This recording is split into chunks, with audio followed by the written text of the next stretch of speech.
Hello बच्चों, let's see the question. The question says the ratio of E to M values of an electron and an alpha particle is option A 2:1, option B 1:1, option C 1:2, option D none of these.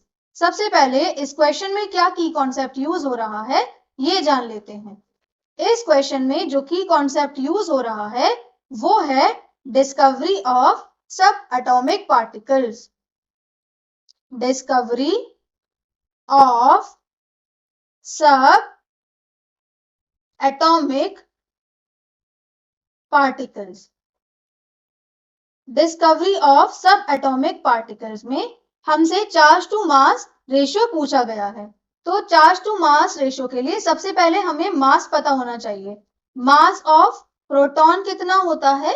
Mass of proton होता है 1836 multiplied by mass of electron. और mass of alpha particle होता है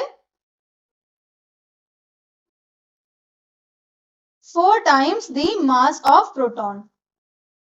Therefore 4 multiplied by 1836 multiplied by mass of electron हमारा mass of alpha particle है. अब charge on alpha particle. Charge on alpha particle होता है 2 times the charge on electron. हमसे charge to mass ratio पूछा गया है E/m with respect to alpha particle and electron. तो charge of alpha particle E alpha upon m alpha divided by charge on electron upon mass on electron. Therefore E alpha की value है 2 times the charge on electron upon mass of alpha की value है 4 times the mass of proton. 1836 multiplied by mass of electron.